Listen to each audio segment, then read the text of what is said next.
right now. Hey, Andrew, how's it going? I'm good, Dan. How are you, bud? Are we Yes, live? yes, we are live.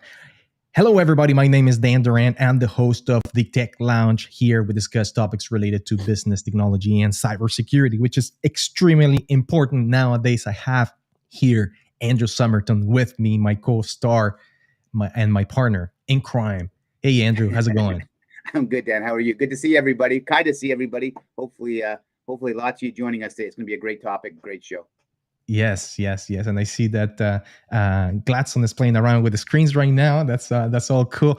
All right, we got a great show for you today. Last week we talked about ransomware and how it is the now transformed into this industry, right? With affiliates and I'm talking about RAS, or the ransomware as a service type of business model, right? Yeah, And today absolutely. we're going to talk about how to protect your company. And the thing is, Andrew, that I've seen a lot of information around on the web and different places, and there's a couple of things. The first one is that everything is so general. There's Right. like, okay, yeah, you're supposed to do backups, or you're supposed to do cybersecurity awareness training. Yeah, you're supposed to do this, right? But Yeah. the information is not very detailed, and they don't tell you why you need to do things, Well, and if you right? don't know, if you're not in that space and you hear about it because you hear about it all the time, you're going to be overwhelmed and you're going to be confused, like you said, because it is very generic information. It's all specific but generic in the same breath, unless you totally understand it and why you're doing it. So, Yes. I think it's really important that we narrow it down to make people understand the importance of how to do it, why to do it, and what needs to be Yes. done. Narrowing it down, it's the key. And I think this presentation that I have is going to be more of a tutorial today, and they're going to give you some really good insights as to why we're doing the things that we're doing. And not only that, but really practical advice, especially at the very end. I have some really good tips that are going to help you quite a bit. So stick around, right? We have a full Absolutely. hour. If you have any questions and any comments, just make sure you post them down on the chat, whatever you are. And I see that we have quite a few people already saying hi and stuff like that. So Yeah. great to And have you around.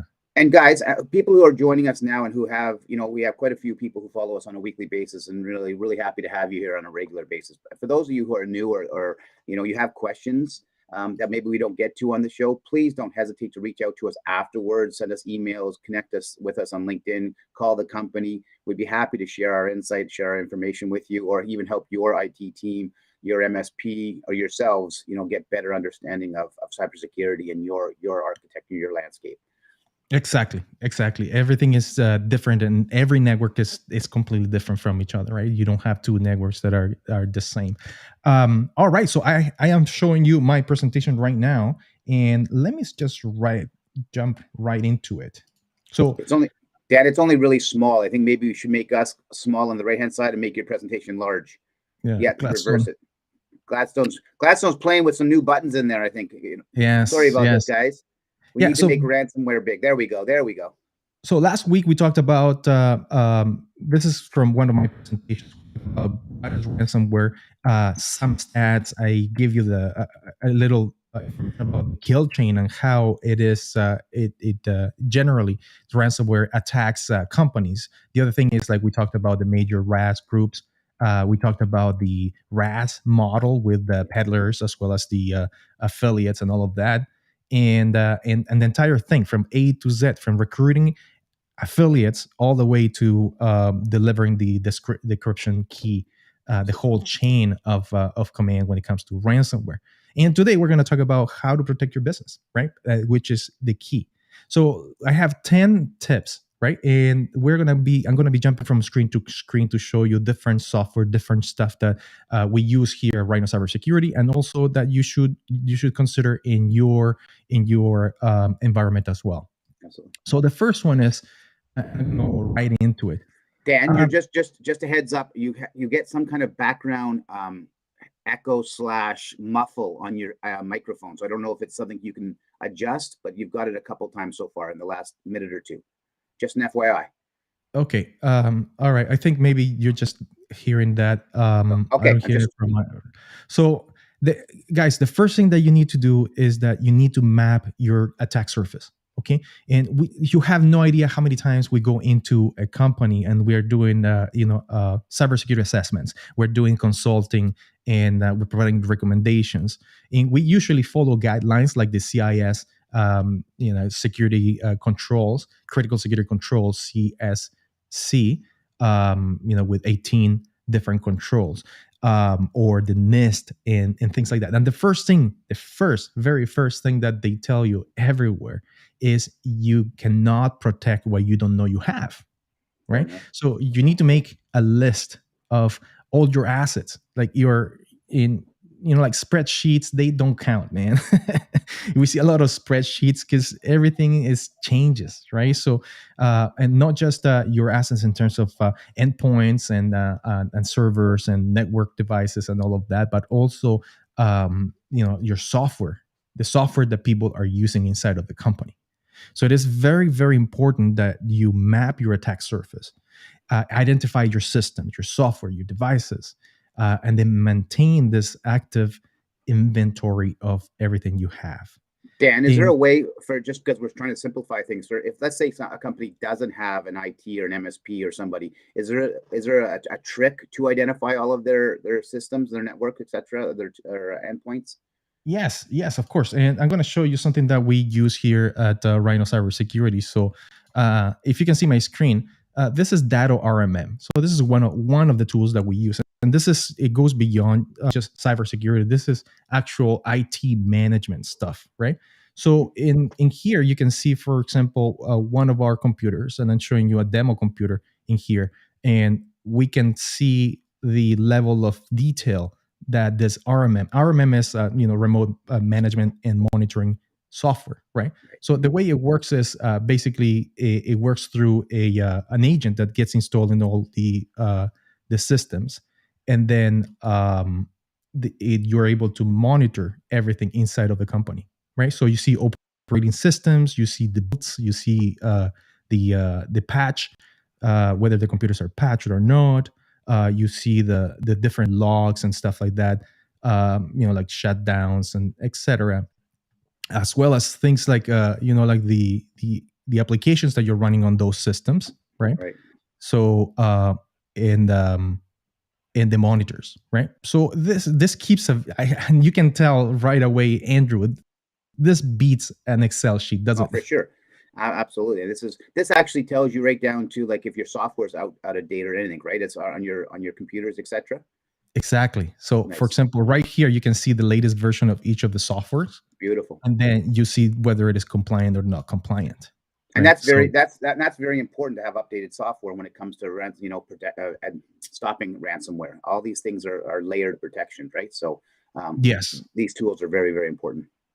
yeah, you have to keep the things updated, right? So and the main thing is, like, if your operating system is out of date, and you don't have your latest definitions, let's say from Defender or your antivirus, then what happens is that's how you get the RCEs, the remote control, or the rats, for example, the remote access trojans inside of your computer, and you can get a hacker doing a CNC on your computer. However, lots of times when your applications are not up to date, they're old applications and they have updates, hackers can actually do a lot of the privilege escalation through those apps. It Right. is it is hard for a hacker, actually, by the way, to do privilege escalation. If Okay. your computer if your computer is up to date and all the apps are up to date, it's going to be nearly impossible for a hacker to do privilege escalation.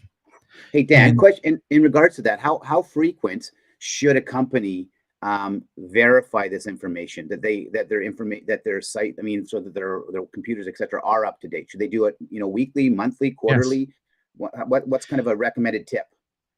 yeah, well, it really depends on how you want to see, or you want to do it. Sometimes what happens is the updates, they break the systems, right? So some people say, okay, when once the patch comes out, we're not going to do the update for another 2 weeks or a week later, not right away, just because something might happen, and you might get systems that don't like the updates. right? Okay. But hopefully you'll do them if they're critical. It also depends on the security, the CVE, right? Like the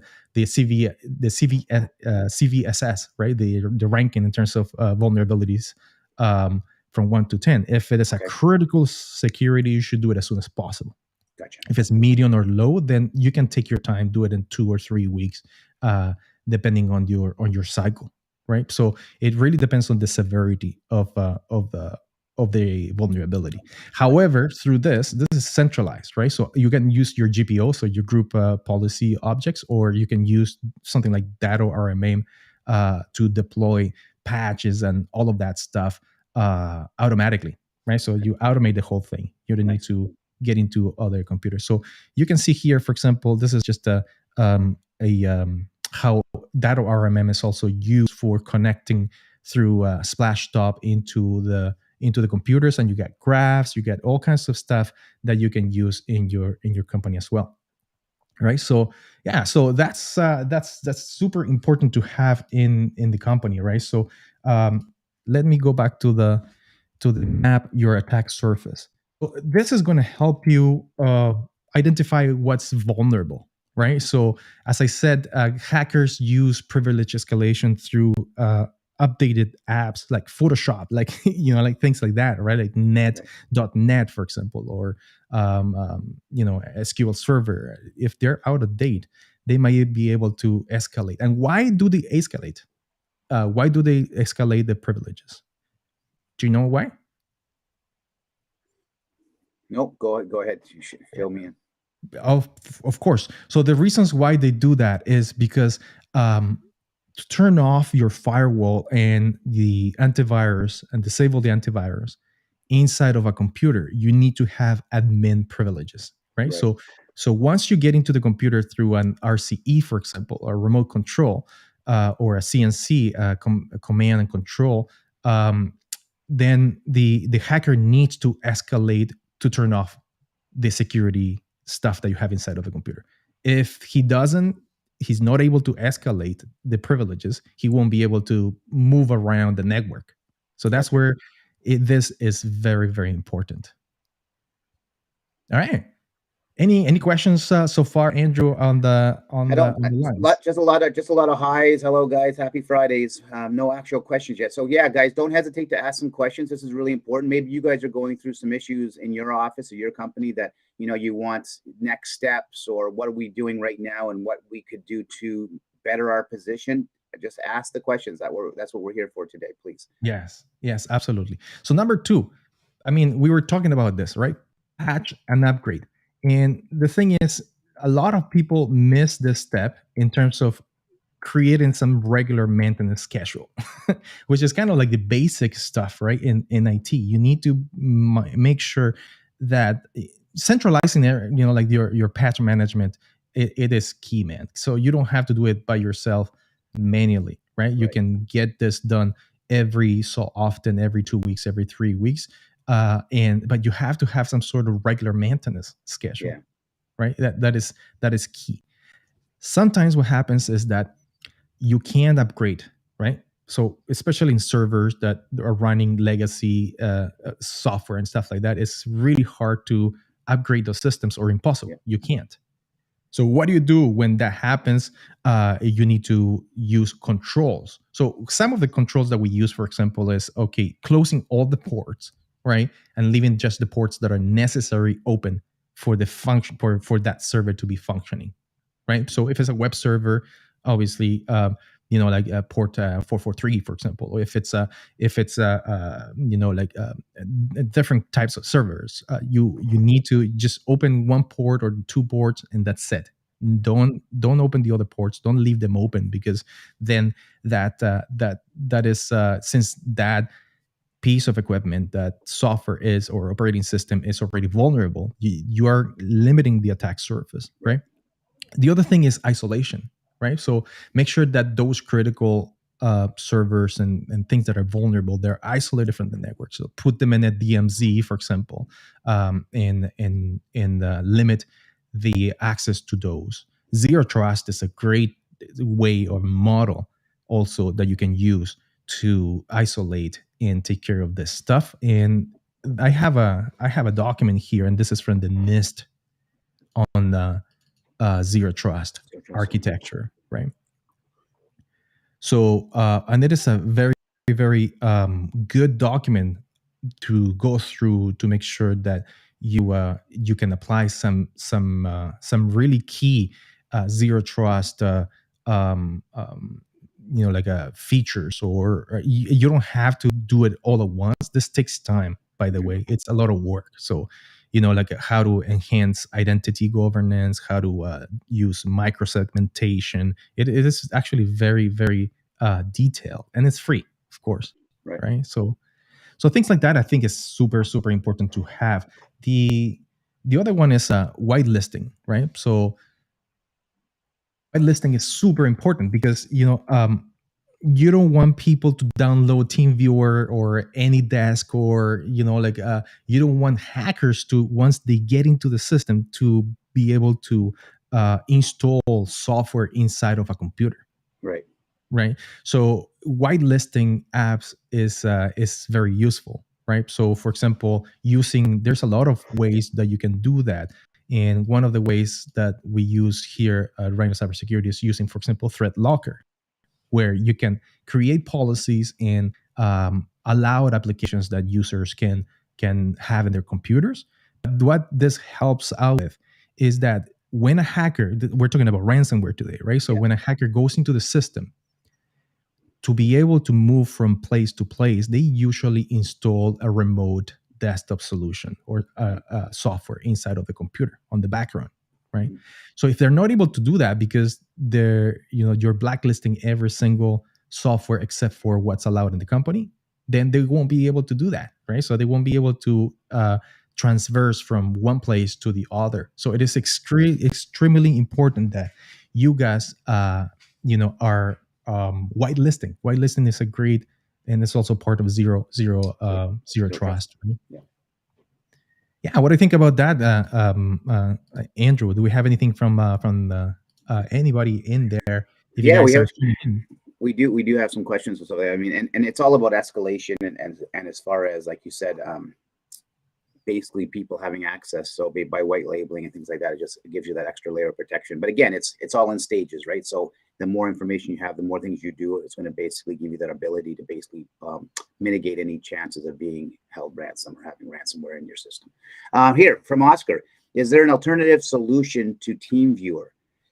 You can recommend one. Can you recommend one, please? yes, absolutely. So team viewers, it's a lot of people use team viewers. So we go into doing our cybersecurity consulting, for example, and a lot of people do use team viewer, and I'm like, are you freaking kidding me? You should We just had not this do that. we just had this conversation with a client yesterday. Remember, Dan? You were like, we don't. I'm like, okay, good.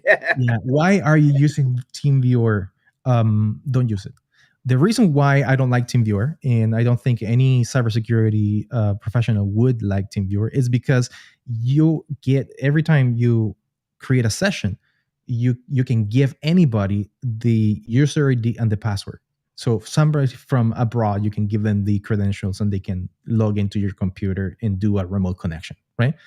And so the user is in control of what he or she wants to do. And do we want to put the user, the employee, on control of that kind of level of control? Of course, we don't want to do that, right? So anything that has to do, anything like AnyDesk. By the way, AnyDesk is one of the most used tools for ransom, right? So hackers use AnyDesk in a daily basis with different types of ransomware inside of the kill chain, right? Right. So things like TeamViewer, AnyDesk, LogMeIn, etc. You should not allow that at all. The way you should do it is through your RMM. As I show you, the RMM has a feature that uses splash top to be able to connect to the user. And when the IT personnel connects to the user, there is a little dialogue that the employee needs to click on OK to allow that connection from the IT personnel, right?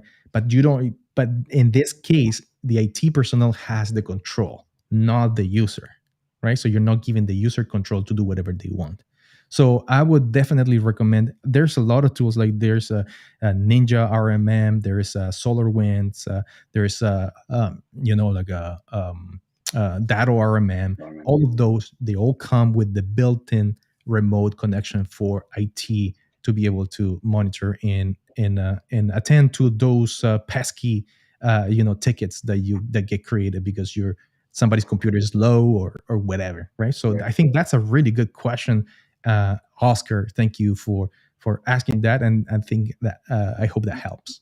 We do have a LinkedIn user. Basically, they said, if I see here, recording the session and I will watch later. Yeah, so just so you guys know, we definitely record these and we post them. So please, Yes. at any time, don't hesitate to go to our channel, go to Dan Duran, Yeah, etc. you can go to Go ahead. Get Cyber on Get YouTube Cyber. and Yep. subscribe, and then we have all of our videos already recorded in there, so you can watch them backtrack. The last week's podcast is really interesting because we went into the dark web looking at how hackers do ransomware nowadays. Absolutely. Yeah. All right, so let's get back in business. So let me just Do go you want to back do to another the question, or do you screen. want to go to number 3 or 4, whichever? I figure we're on. I Yeah, think we're on sure. If 4. if we have Another any question? questions, then go Do ahead. we have a Yeah. question from Boris? I think maybe Gladstone. Is that a? I'm not sure if.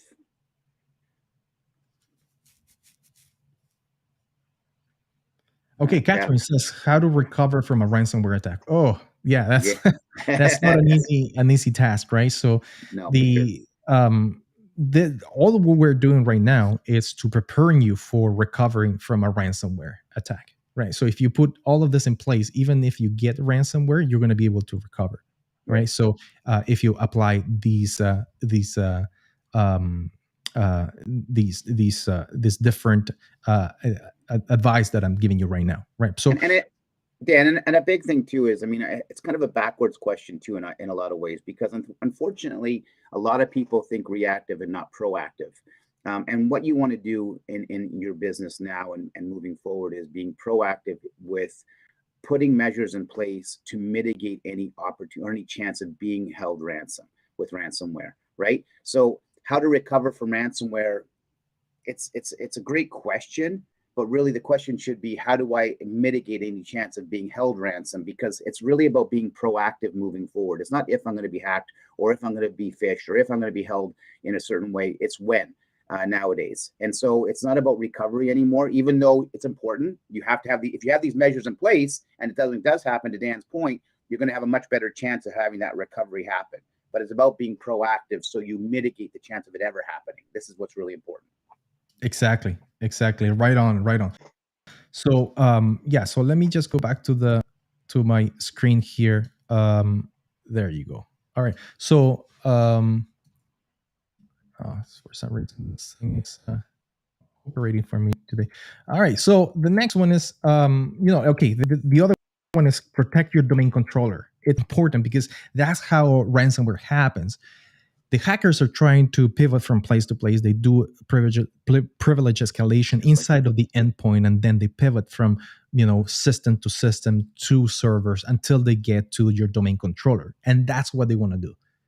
In order to ransomware the company and do a systematic encryption of all the data across your organization, they need to take control of your domain controller so they can deploy the ransomware everywhere. If they do not have access to a domain controller, then they're going to be limited on what they do.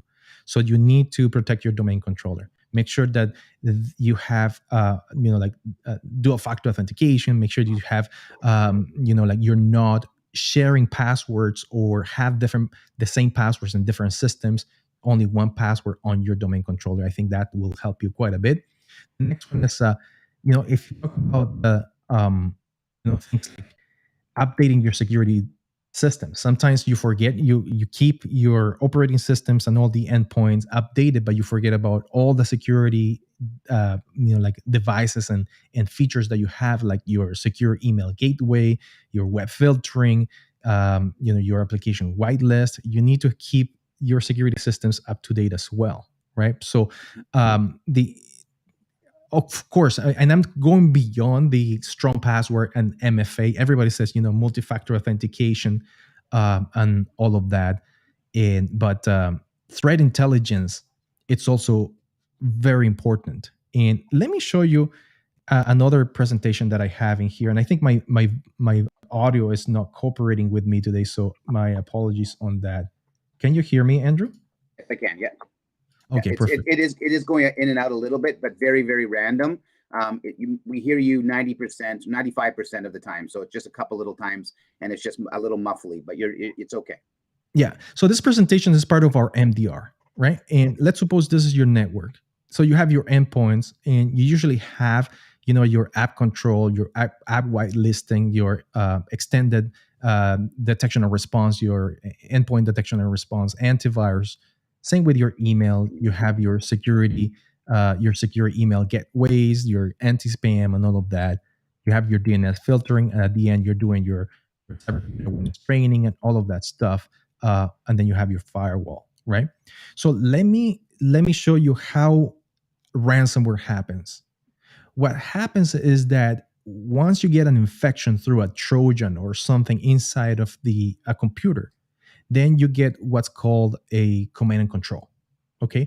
And this is where the hacker, through that virus, is able to talk to the mothership, right? So the big bot, the net bot, or like the hacker entity that is out there, a server out there, right? Yeah. So what happens in here is that once that is established inside of the network, for the firewall to be able to catch this is extremely hard. Very hard.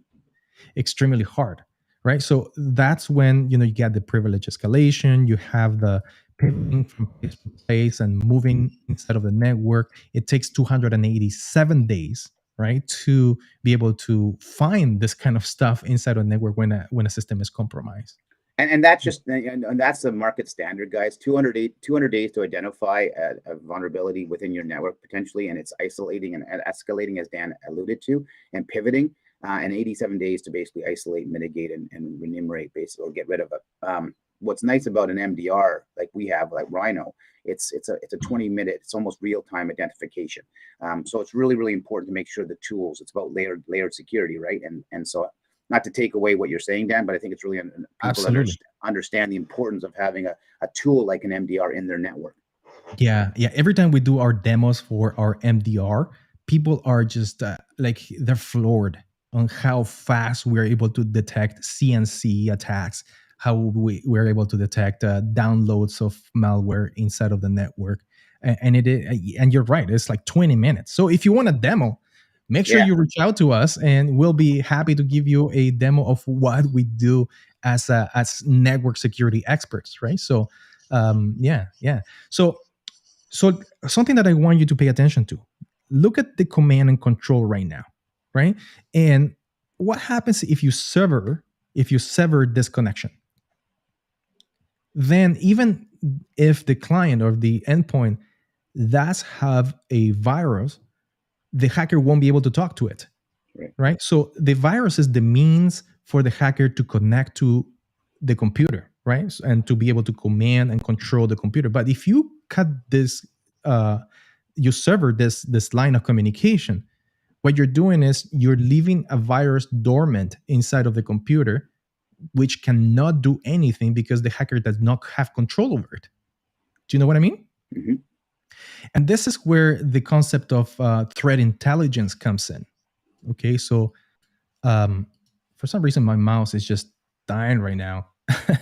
Give it a second. So there you go. Okay, there you go. Perfect. So threat intelligence there's a lot of resources out there that use threat intelligence. And just to give you a couple of them, we have here Proofpoint. Right? Proofpoint has a threat intelligence feed. Same with the Secure Works. So you can see here, Secure Works has another feed, and like you have Alien Vault with another feed, and you have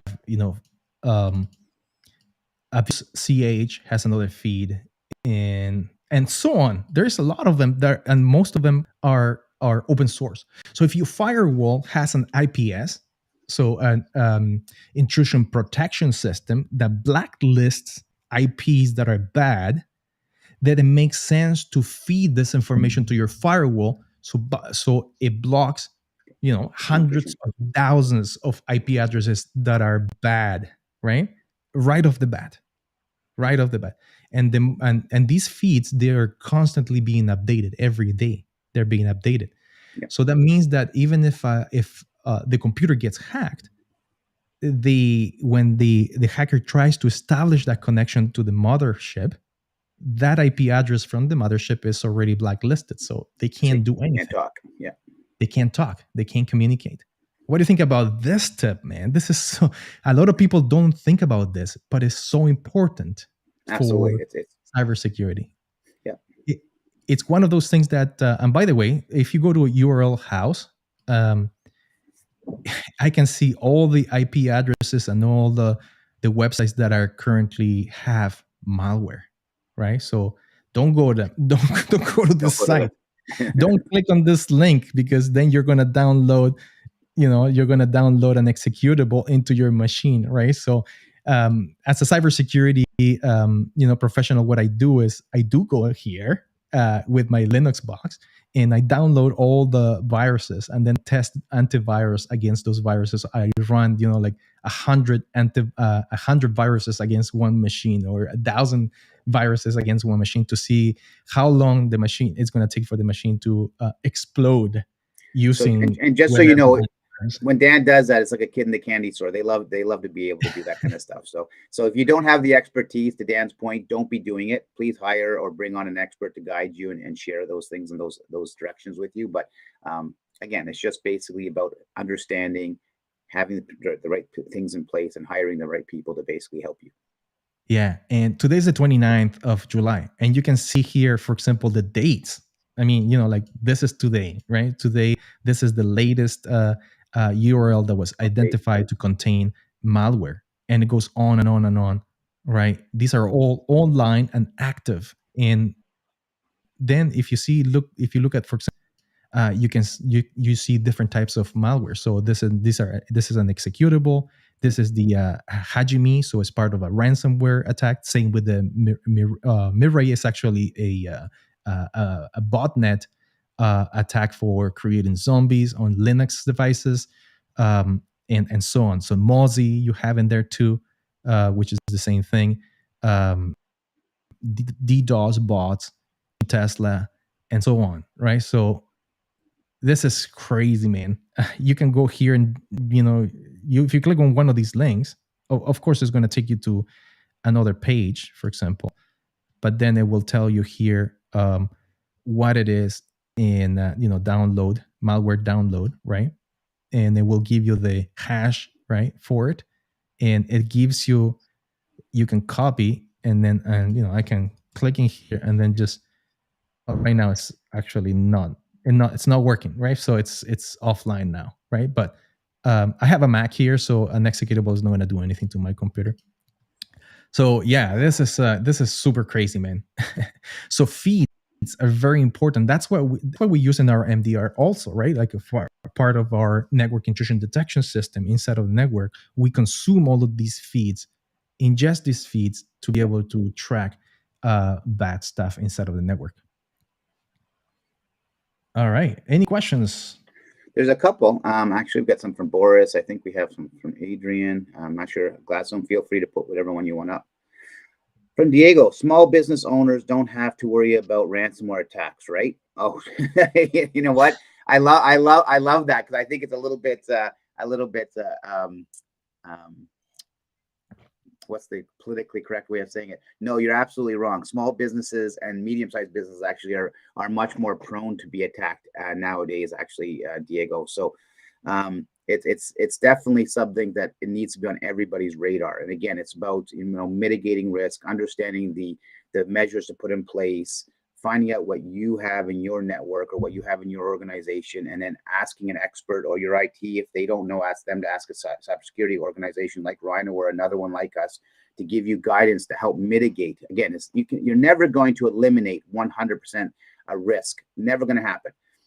But you mitigate risk by putting all the right measures in place. And that's what this is all about, right? Is understanding that. So to answer your question, small business Yeah. owners, medium business owners, and very large businesses are all at risk. You have to Yeah, do things right to protect yourself. it's harder to get into bigger organizations because it Yeah, needs the hackers need an entire team to be able to do that and lots of time to be able to transfer from like endpoint to endpoint and all that. It takes quite a bit of effort from there, but from the efforts also come the rewards, right? So the rewards are millions of dollars in ransom demands, right? But when you have a small company, for example, they might hold your ransom for a few, like $10,000, right? Like 20,000, $40,000, right? And that will hurt any small business. 100%. And they will do it because it's easier to Easy. get into the security of small businesses than large organizations. And to collect $10,000 for, like half a day of work or one day of work in a small organization, it is a win-win, not a win-win, it's a win-loss for the hacker, right? For So sure. Well, that goes back to last week's show, right, Dan? Where ransomware as a service. I mean, there's a lot more people attacking small and mid-sized businesses because they can, because they don't have to write the code, they don't have to do all the work. They can actually go out and get this. Then they can put in the ransom attack. Then they can basically held the small to medium-sized company ransom, get the payout where they share with their back-end supplier. And again, there's much more chances that a small or mid-sized business is going to be attacked because they don't have the measures in place like a large company does. yes, yes. All right, next one, number 4. And people say, okay, you know what? Educate employees, cybersecurity awareness training, and there's so much, fuzz about this, and how it's so important. But what are the key elements of cybersecurity awareness training? Are you going to shove the Yeah. training down employees' throats? Yeah. You're going to Like, scare them. Like, that doesn't work, man. It no. doesn't work. So HR should be very, very. It should be part of the cybersecurity awareness training, right? You should have, like buy-in from the leadership in your company, or else it's never going to work, right? So positive reinforcement goes a long way when it comes to cybersecurity awareness training. I know of some companies where they have a 3-strike process where one strike, two strike, three strike, and then you're fired type of stuff. That is not good, man. It's not conducive to a culture of security, right? Yeah. So you need to have, like simulation games, for example. You need to have this roster or leaderboard where people can get awards for completing their cybersecurity awareness training, certificates, badges, and things like that, and make it part of your company, culture, as opposed to something that is external. And not a all at once type of scenario. I think it's a slow drip process to build that cybersecurity culture is critical too. It's Yeah. slow and steady, basically understanding, not creating and instilling fear in your employees, but instilling knowledge so they have the confidence to know what to be looking for and what to be looking out for and to help protect themselves and what not to be doing and what to be doing and when to bring it to their IT attention, etc. And again, I think that only comes with building that culture and not building that fear. Yes. So cybersecurity awareness training, it's about building a culture of security. Okay. And to be able to build any culture, right, a rich culture inside of an organization is not a 100-meter sprint. It is a That's right. marathon. So it takes a year. It takes a year or two to be able to get to the level where you want to, where you want to get, right? Yeah. And of course, Rhino Cybersecurity here, if you go to our page on the cybersecurity awareness training, we do have our services that are exactly that. We have drip campaigns, like our videos that we have from our content providers are extremely good. They're kind of value shocking, Yeah. right? And it's like 1 minute, 2 minute videos that you're presented to the user or to the employee, and it's not like death by PowerPoint, That's right. right? So they're much simpler, and they get to the point, right? So on what we do. So check us out. We Absolutely. have that type of service for you as well, right? So and moving on. So number 5, you got to segment your network. So any questions in there? I think we have a few, but I think we're okay at this point. I mean, nothing that I don't think we've answered that I can see. Or wait a second, Oscar. Will a VPN protect you from getting hacked in case I need to use Teamviewer? No. Okay, so I think what Oscar is what he means is, what is the danger of TeamViewer? The danger of TeamViewers is not the connection. The connection is encrypted, end-to-end encryption. If you have VPN, even better, right? Uh, but that's not the danger. The danger is to allow the employee to have TeamViewer in his computer, because he can remote into, or he can give access to anybody in the world to get into it. So that's the danger, right? In itself, TeamViewer is not, it's not a dangerous tool, but used by an employee, or misused by an employee, becomes a uh, A risk. a dangerous tool. And he's asking, in case I need to use TeamViewer. So how are you going to use the TeamViewer? Are you going to troubleshoot a computer? So remote into a computer and troubleshoot it because you're an IT professional, or are you going to remote to see your desktop and work remotely from home? If it's the latter, then you should not be using TeamViewer, right? You should be using VPN VPN. and then RDP. So you can connect through RDP to the computer. You need to first initiate your VPN session and then connect to RDP. I think that's the most secure method. And then delete TeamViewer. Forget about TeamViewer. Don't use it. And then if you have, for example, an RMM with Splashtop, as I said before, you can use Splashtop for remotely connecting and troubleshooting computers. I hope And that this is helps. just, and yeah, I hope so. That's just a recommendation. Nothing against TeamViewer. Again, there's no problem there directly. It's the user itself that's maybe potentially misusing it. So just so we're Yes. clear on that. Exactly. Then the next one is, we have another question in here. Do most companies that are targeted for ransom? Oh, Oh, it went away. Do most companies that are targeted for ransom attack end up paying? Are they alternatively also other alternatives to alternatives to paying. paying? Sorry, it's a little here. Everybody says, the FBI, the CIA, RCMP, all of them say do not pay the hackers because you never know. You Can they can't get deal everything with them. They back don't. They or have no code of ethics, right? right? But sometimes, if your manufacturing business, for example, is crippled and you can function for a month or two because of the hackers, you're going to go down there. You're going to go down. Your company's going to go down. You're going to go bankrupt, right? So at the end, you need to negotiate that ransom and you need to pay it, right? So And what there are are, the Dan, to that point, there are professional companies that all they do is specialize in ransomware negotiations. So if exactly? you're ever in that position, make sure that you hire an organization that at least Yes. has that expertise. Very and important. and I have that in one of these Oh, slides too. perfect. It's Perfect. super important. So, but the main thing is, what are the alternatives? Um, Backups, and I'm going to talk about backups and Yeah. key features on backups that you need to have in order to be able to bring everything back to some sort of normalcy, right? So, and the alternatives are pretty cool. So, if you stick around, you'll see some of the alternatives that are really, really, really cool. Okay, so isolate your intellectual property, right? So have those servers that contain intellectual property isolated from the rest of the network.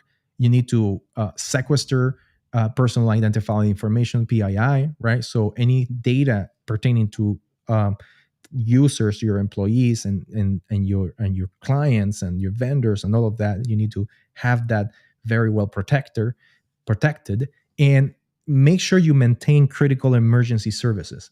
And this is part of what he's asking. What are some of the alternatives if a ransomware happens? You want to make sure that you have alternative emergency service running. You know what I mean? So that way, at least your servers are running.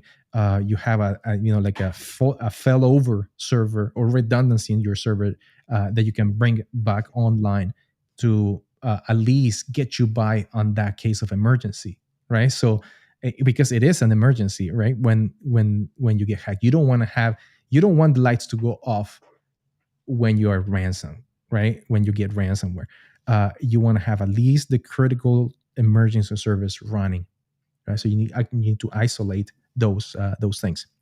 And the next one is secure extended network. So always remember that the network does not end inside Dan, of your company.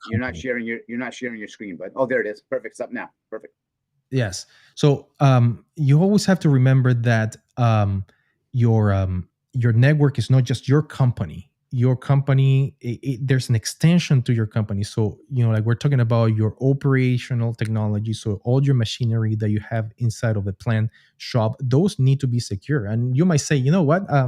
Why? If it's just firmware, like layer 2, basically, it's hard to get into it if a hacker does, and then if they do, you still need to maintain that because hackers do pivot from place to place.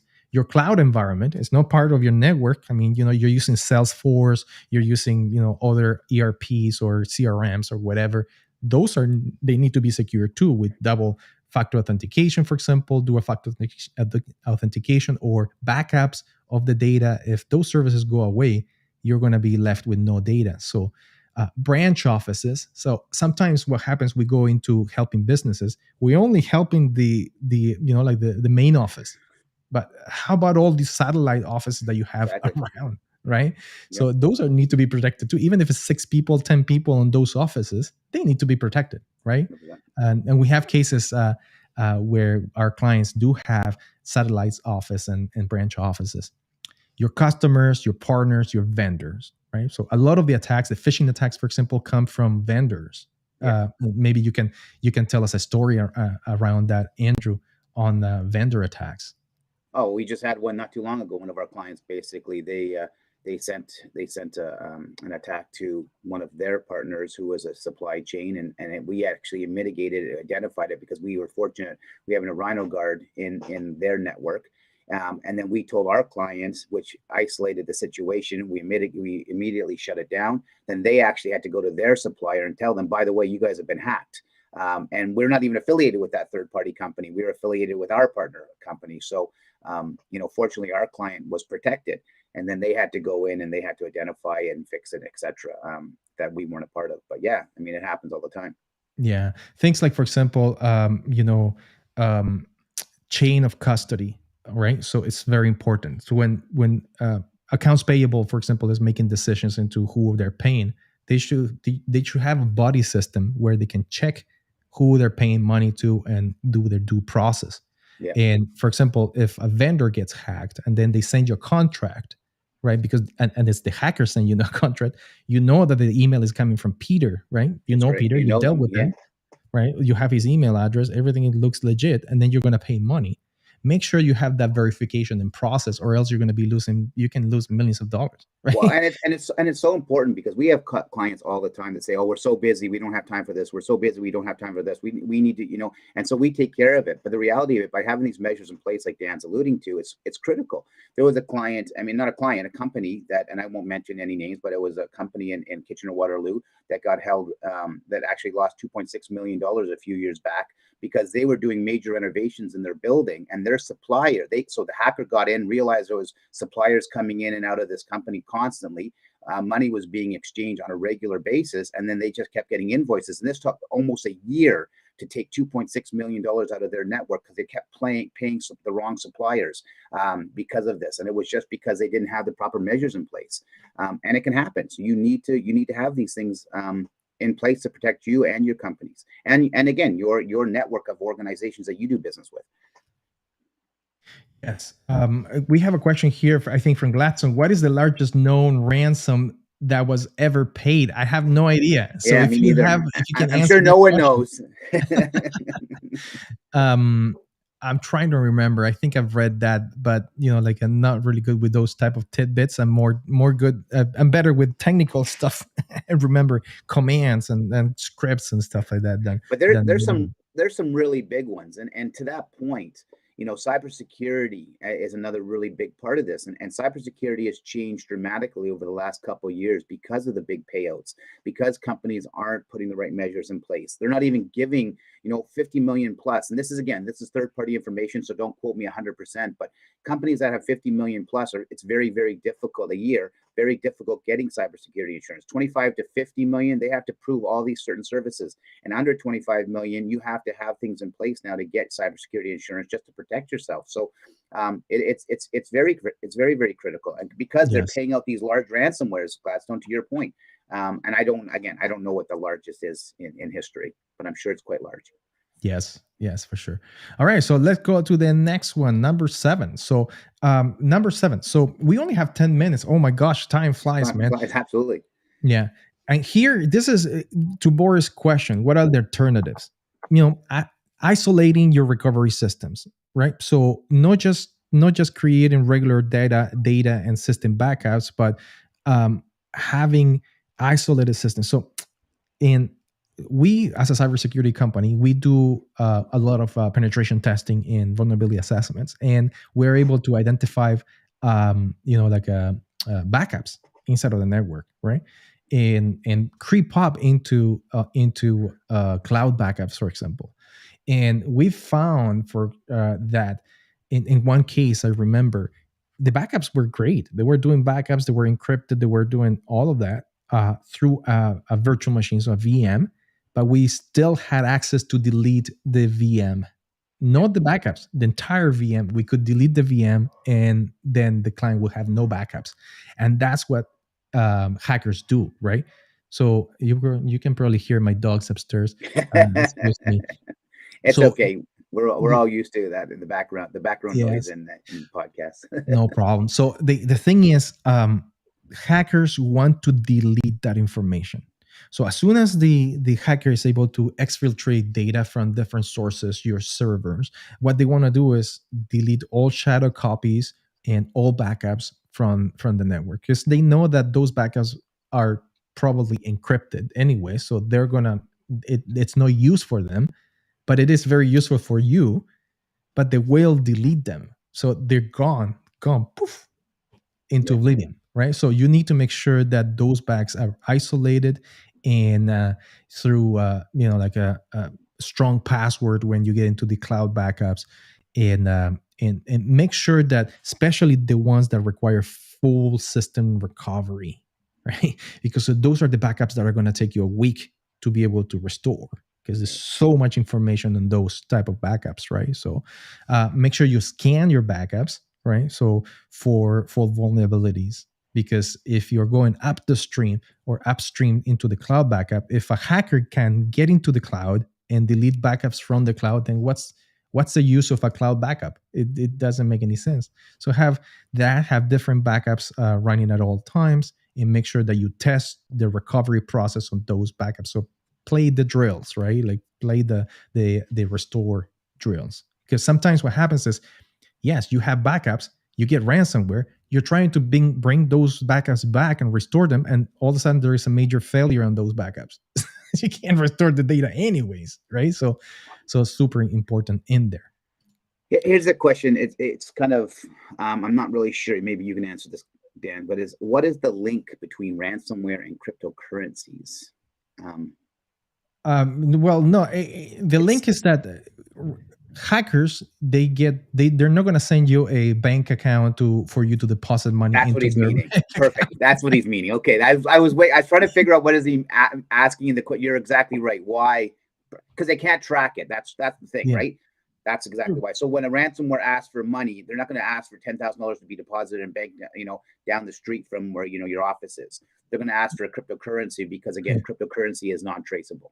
Send me a check, right? Exactly. Please send me a check made out to my name. No, they're never gonna do that. They're gonna send you a token, right? A cryptocurrency token, and you can deposit into this purse, and then because it's completely untrackable, untraceable, right? Exactly. You can trace it where they're coming from, like if it's from China or from Russia, but that's it. That's all as far as you can get, right? So exactly. Very, very good question in there. Yeah. So the next one is, and I was just talking about run recovery drills. It's not just about having a backup, but you have to do this quarterly or semi-annually. Make sure that your chain of command is in place, and if something doesn't work, establish a lessons learned. Right. So have a document of lessons learned. Why did it fail? What were the weakest points? Why did we take 2 weeks instead of 3 days? Those are all things that you can learn from your process and better it as you advance, right? For So sure. lessons learned is super important. Good point. Yeah. Make sure that you document everything, right? The next one is something that you were talking about, Andrew. So you have to leverage on outside experts. For sure. Don't take matters into your own hands when it comes to cybersecurity, unless you know what you're doing, right? So have a managed detection and response team. Uh, for example, we provide our 24/7 SOC for all of our clients through our MDR, right, and our network intrusion detection systems. You're not going. What are you going to do at 3 in the morning? Sleep, right? So you need to have people, with the eyes peeled on the dash to be able to kind of go through that. Are you going to do penetration tests and vulnerability assessments as well? Probably not, right? So you need to trust the experts that do that, and of course, we do that as well. And I And think really to get that out there, Dan, too, just to reiterate that it's not as expensive as you may think, right? Cybersecurity awareness, cybersecurity training, cybersecurity like MDRs, penetration vulnerabilities, penetration tests. Yes, is a little bit more of an intrusive expense, a little bit larger expense. It's a lot more engaging, a lot more time. But as an organization, small, medium, or large, cybersecurity should be customized, and solutions should be made custom to your yes, organization. There shouldn't be a one size fit all scenario. So yeah, definitely be educated and meet clients and companies like ourselves or other companies that are going to give you cost effective solutions to help protect you. Because again, it's yes, not about breaking you to protect you, it's about making it affordable to be protected. That's the yeah. reality of it. And you know what? It's funny you say that in terms of value and money that you're going to be paying. So, for example, you can see in here that I have the website. This is our website. Um, and if I go down the page on our homepage, you can see the vulnerability scanning, $699. I mean, any company can afford a vulnerability scan, at least. Yeah, I'm not talking about cybersecurity or a complete assessment. I'm not talking about pen test, which could be $6,000, $7,000. Even though $7,000, $8,000 is not as that much of it's not hundreds of thousands, right? But 699, that's where you can start with, right? $700 for a vulnerability scan. So and to it's your very point, thorough. It gives you a lot of information, so it's a great place to start. So if you want to really just understand where you are, it's a great place to start. And again, there's lots of yeah, companies out there, and again, we do that for you as well. So please yeah. reach out if you're interested. Here's a very important one: get cyber insurance. Absolutely. We have really great partners for cybersecurity insurance as well. For So sure. if you have any questions on cybersecurity insurance, you can come to us, and we'll give you some good pointers on what you need to do to obtain insurance. It's becoming harder and harder to be insured nowadays, For sure. right? It We says have if a a company, so just if a company needs cybersecurity insurance, can Rhino help meet to requirements in order to get approved? I have heard it's difficult to get insured. Actually, you know what? The reality of it is, we basically provide services that help cybersecurity companies, providers, um, decide if they're insurable or not. But we're a third party entity. So cybersecurity insurance companies and cybersecurity insurance brokers take care of all that. They will ask us what they're looking for, and then we'll provide or perform certain solutions that will help give them the tools or the ability to make a conscious decision if that company is assurable or not, or if they're putting the right things in place. So yes, to answer your question and to answer what Dan's saying is, everything's third party. We're not involved in the cybersecurity insurance, but we help cybersecurity companies or individuals or brokers perform services that are required to get insurance. yes, exactly, and we have great partners for cybersecurity insurance Absolutely, as absolutely. well. Yeah, And the last one, the number 10, pay attention to the events that are surrounding you. Okay, so the I have a couple of sites that I usually go to every morning. So for example, this one here, the Hacker News, gives mhm, you a really good articles on what's going on in the world of cybersecurity. Here, for example, Threat Post. I also go to Threat Post quite a bit to look around in terms of what is going on. So if you see that are critical security updates to Windows 10 and 11 because of a really really nasty security vulnerability that was found, you're gonna be in the know, and then you're gonna know what to do next, right? So Exactly. it is super important to have this kind of stuff, and be able to read. And sometimes what you can do also, and especially when it comes to cybersecurity awareness training, you want to make sure that your employees are reading constantly articles and things like that. We have I was going to say, our do are you going to newsletter. perfect? Yes, so we have our newsletter, and you can see, for example, protect your home while on vacation, right? This is very important, not just inside of the company for employees, but also in their everyday life.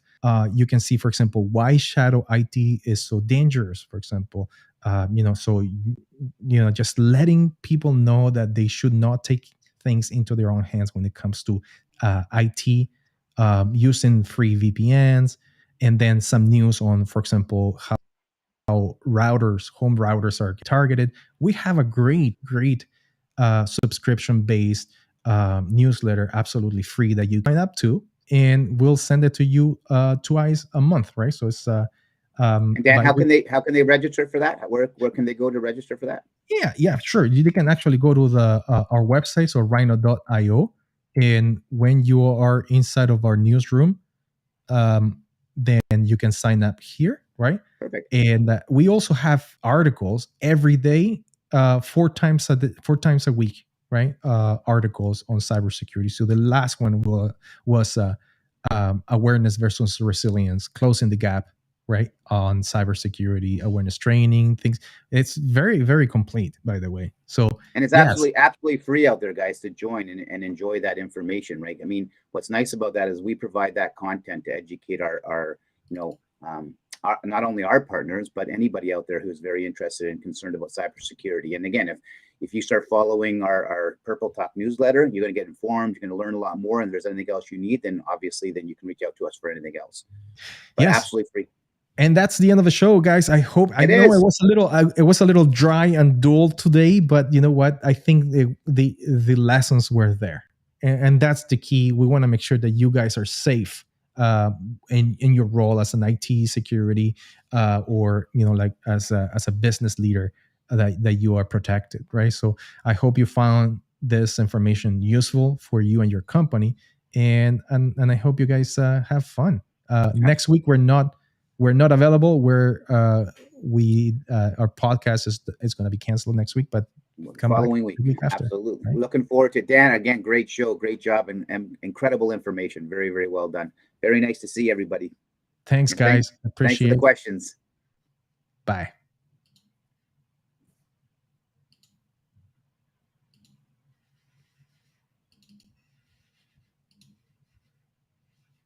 Hello, and we're still live because my mouse just died right when I was gonna. There Did you it? go. Are we live?